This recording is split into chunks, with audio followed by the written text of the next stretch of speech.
Hey, it's Justin here from MyVeloFit. You may know that saddle height is the foundation of your bike fit. Over the years, there have been a whole bunch of methods to figure out how to set your saddle properly. Today, to figure out which ones work, which ones don't, I'm gonna test them out, figure out the pros and cons, hopefully help you make the decision on how to set your saddle height better. Welcome to MyVeloFit, the world's first online AI-powered bike fit.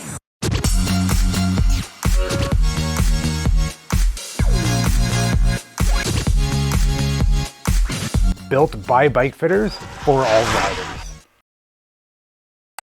So before we get into the methods we're gonna use to set our saddle height, I'm gonna talk a little bit about why saddle height is so important. First and foremost, your saddle height really kind of determines how you're gonna pedal on the bike. So getting a good height, and we'll say a correct height, really helps figure out and make sure that you're pedaling smoothly, you're efficient, powerful, comfortable, and hopefully reduces your chance of injury. And your saddle position is the reference point for setting your handlebars, so you really can't go on with the rest of your fit until you've dialed in your saddle position. So getting onto the methods, we've all probably heard a million methods for setting your saddle height, and today we've picked 3 of the most common methods that you might have heard that have been around for ages, as well as MyVeloFit as an example of a dynamic bike fitting method to set your saddle position. The 3 methods we've chosen today are starting at the most basic, the heel on the pedal method. Then we're gonna talk about the Lamond method, which is a calculation based on your inseam, and then another calculation based on your inseam, which is the Hamley and Thomas method. Well, we'll figure out what they do in terms of delivering saddle height, and then we'll compare them at the end using MyVeloFit to see how they stack up with my personal saddle height. What we will say, and we've said this previously, is that saddle height is quite complicated, and a lot of the nuances that go into setting a saddle height aren't accounted for in a bunch of these methods. This is really just a sample size of one, and you may have different results yourself, but we encourage you to go out and test it, and luckily it's really easy to do so. The first one we're gonna start with is the heel on the pedal method. The way this works is pretty simple. You're gonna set your saddle height somewhere where you think is close, or if you're already starting with an existing saddle height, you can just use that.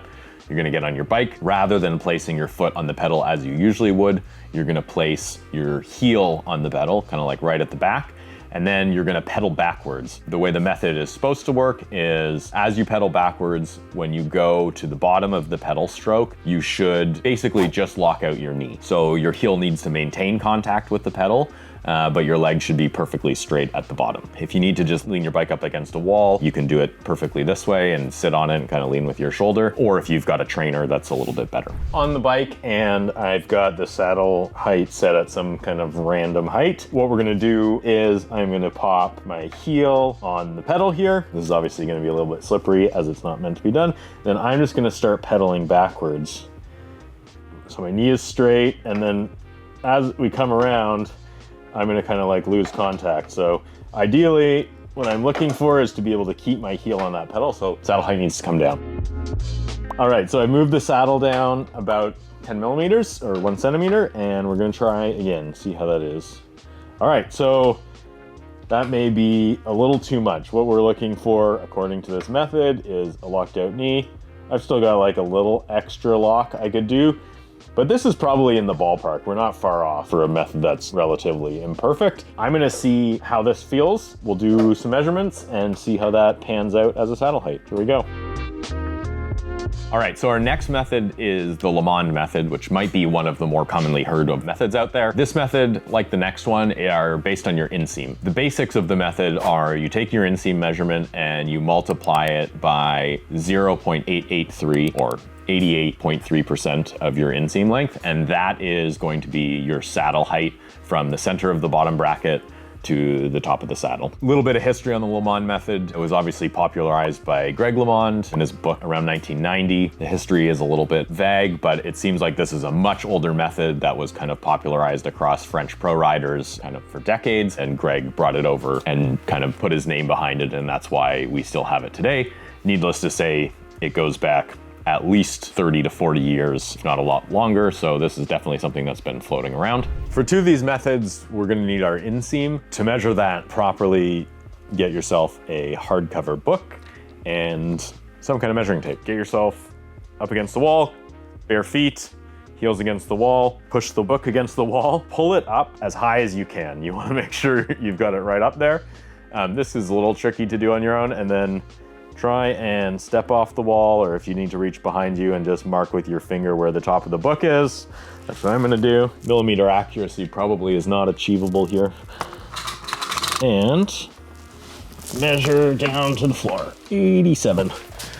So my inseam is 87 centimeters. We tend to work in metric because it ends up being easier for the calculations. So let's apply that over to the methods for saddle height. So it's math time. The Le Mans method is inseam times 0.883. My inseam's 87 centimeters times 0.883. 76.8 centimeters will be my saddle height. So let's get that on the bike.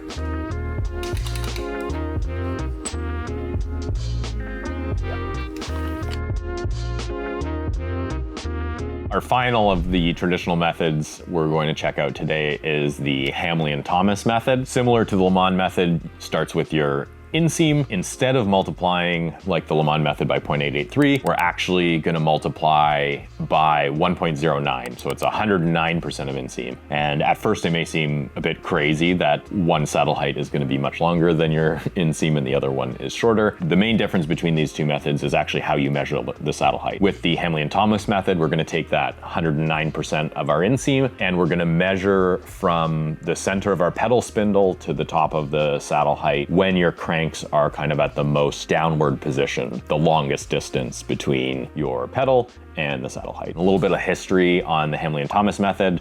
It was developed again in the 70s, 80s. There was a piece of research that Hamley-Thomas did looking for the most efficient saddle height position, and they determined that 109% of your inseam was the most efficient at that time. Like the Le Mans method, also pretty old and has been around a while. So let's see how it pans out. Math time part 2 for Hamley-Thomas. Inseam 87 times 1.09 equals 94.83. So unlike the Le Mans method, actually kind of similar to the heel on pedal method, we're going to be figuring out the saddle height from the pedal axle rather than the center of the bottom bracket. I've oriented the cranks roughly in line with what I think is the longest distance. I would generally say just line up the cranks with your seat tube.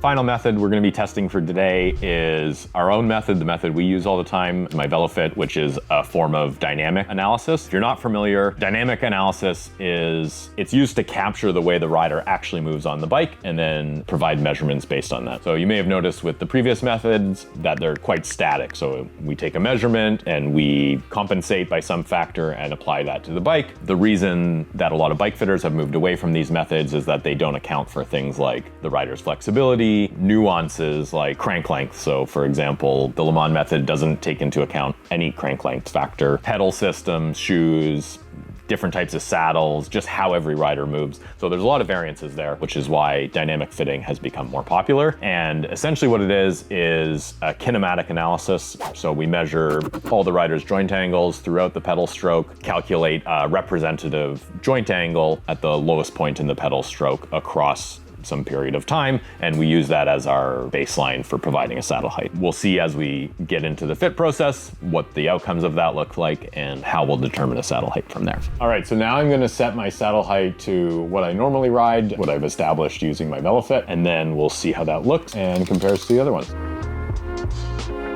Okay, so this is actually round 2 on the MyVeloFit saddle height. I set it to what my normal saddle height is, but this is obviously not my normal bike, and things like saddle, crank length is a little different from my regular bike. We made the adjustment. You can see the MyVeloFit results here, and I needed to raise it another 5 mil, so we'll see how that is. Now that we've tested all the methods out, let's take a look at the results and figure out the pros and cons, what happened that expected and what was unexpected. So I've got a few notes here to refer to. The heel method was the first one we did. The saddle height we arrived at via the heel method was 775 millimeters, and that's measured from the center of the bottom bracket to the top of the saddle. If you're curious, there's a whole bunch of nuances about measuring saddle height, so you can check our video on that topic up here. That actually felt okay. At first, it sounded like it was higher than my saddle would typically be. Obviously Pro, super easy. You can do it pretty much anywhere on any bike really quickly. Great way to get started. Other Pro is it actually came up with one of the closer saddle heights for me. So in my case, it worked pretty well. Con, it's really shoe and pedal dependent, for me at least, with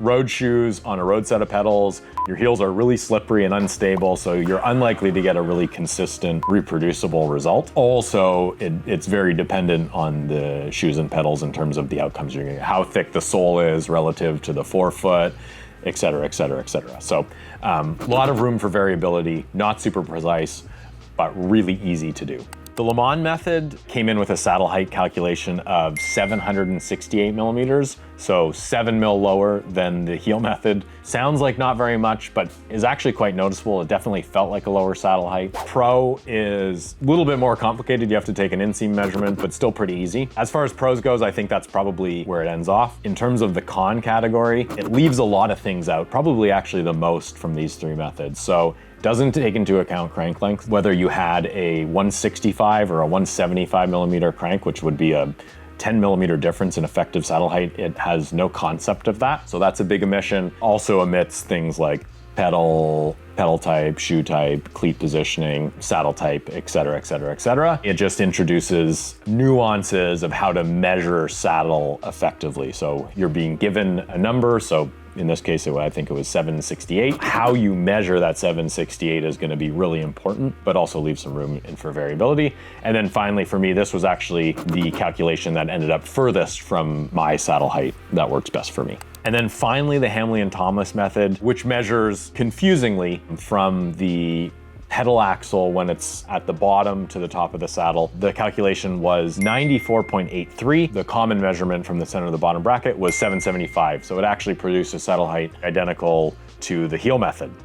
On the pros, just as easy as the Le Mans method, so inseam plus simple calculation. The other pro I'll leave, for me at least, it ended up calculating a saddle height that's very close to the saddle height that works best for me. It does take into account crank length because the method is to the pendle spindle with the cranks extended. That's going to self-adjust based on your crank length. In terms of the cons, it's even more finicky in terms of measuring your saddle height than the traditional method to the center of the bottom bracket, because you also have to set the orientation of the cranks. So while it's nice that it takes into account the crank length, you add a little extra variability in terms of how you're going to measure the saddle height from the calculation. And then same with the Le Mans method, it's not taking into account things like your pedal type, shoe type, et cetera, et cetera, et cetera. And as with both of the calculations, they don't take into account anything to do with your flexibility, limitations, injuries, that kind of thing. We wanted to pull this all back together and kind of validate it with my saddle height, which I've developed using MyVeloFit, or a dynamic fit analysis method.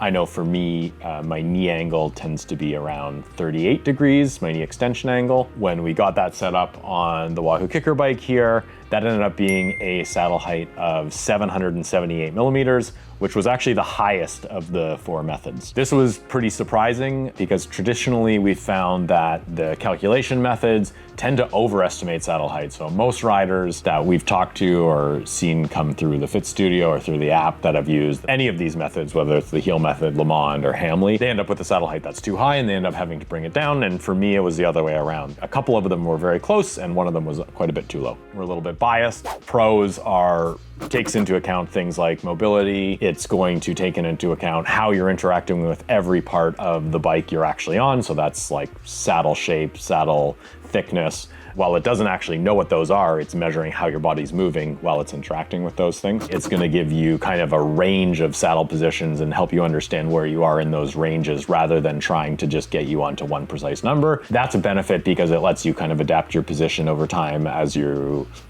based on feel and how you're feeling as a rider. On the cons, it's definitely more setup. You've got to be able to record yourself. You need a trainer. It's going to take time to produce some results and go through a few iterations. Convenience factor is not quite as high as a simple calculation, but hopefully the benefit on the pro side in terms of getting a much better understanding of a proper saddle height is worth the cost. So what do we take away from this? Well, one is just go out and try the methods. It doesn't take a lot of effort. See what the results are and see how they feel on the bike. It's a great starting point. I would still keep in mind that for a lot of riders, they do produce results that are a little bit too high. But again, every rider is different. And what's really important to remember is that saddle height is pretty complicated. So the type of saddle you're using, how much padding, the shape, are all going to impact kind of what that effective saddle height is, how long your cranks are. So in this case, we had the kicker bike set up with 170 mil. The heel method and The Hamley and Thomas method are gonna kind of take that into account, but the Le Mans method kind of doesn't take into account any crank length at all, so that's gonna play a factor. And then finally, a dynamic method where you're actually kind of filming yourself or recording yourself moving on the bike is always gonna be